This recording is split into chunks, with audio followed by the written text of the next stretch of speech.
McLaren is renowned for its alluring supercars and its successful campaigns in Formula One. The supercars produced by the company are remarkable machines. Occasionally, they strive to merge their road and motorsport efforts into something extraordinary, an ultimate series car. This journey began with the iconic F1 and evolved into the powerful P1. Now, there's a new contender on the scene, the W1.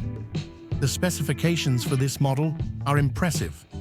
The W1 stands as the latest pinnacle of McLaren Mountain, succeeding the F1 and P1 while surpassing the Senna and Speedtail. Typically, I would begin by discussing the styling, but let's dive straight into the powertrain. McLaren has created a new 4-liter twin-turbocharged V8 for the W1, and it truly impresses.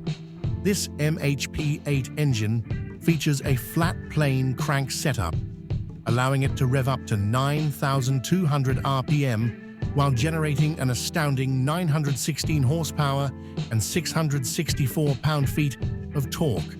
But here's the exciting part. The W1 is also a hybrid. It incorporates a radial flux electric motor paired with a 1.4 kilowatt-hour battery pack, which adds an extra 342 horsepower and 324 pound-feet of torque. Total system output is rated at 1,258 horsepower and 988 pound-feet of torque. All the oomph is sent rearward via an 8-speed dual-clutch gearbox, and then down to the ground through a set of 335 section-width Pirelli P0 tires. Performance? Yeah, there's plenty of it here.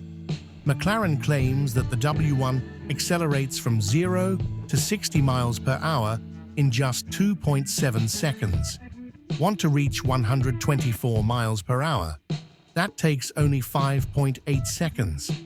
If you're aiming for 186 miles per hour, you'll achieve that in just 12.7 seconds.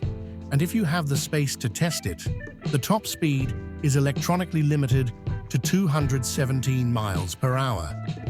As expected, carbon fiber is extensively used throughout the vehicle. While all McLaren road cars utilize carbon fiber, the W1 takes it to the next level.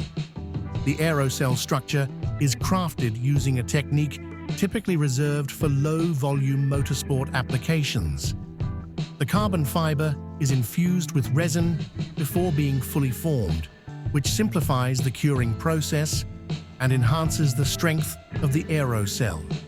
This results in the lightest McLaren monocoque ever produced. However, the unique design of the aerocell presented some engineering challenges. The front of the car sits higher compared to other McLaren models, necessitating that the front lower suspension mounting points be integrated into the chassis structure, eliminating the need for a separate front subframe. This means the engineers also needed to find somewhere to bolt the steering rack. As for the doors, McLaren opted for gullwing-style doors instead of the dihedral door openings we've seen on past coupe models. The chassis works with McLaren's active race control 3 suspension system.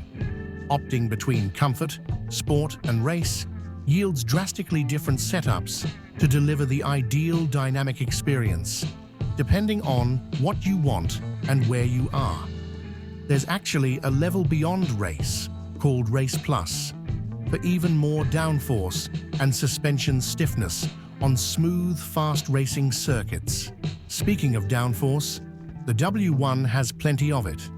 The rear wing is active and can drop down and stretch rearward or flip up under heavy braking. The max downforce is rated at 2,205 pounds at 174 miles per hour. The faster you go, the more this thing sticks. When you need to stop, just press the brake pedal to drop the anchors. The front and rear have 15.3-inch rotors.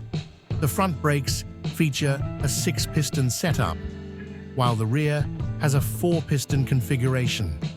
As a complete package, The W1 is a true hypercar beast.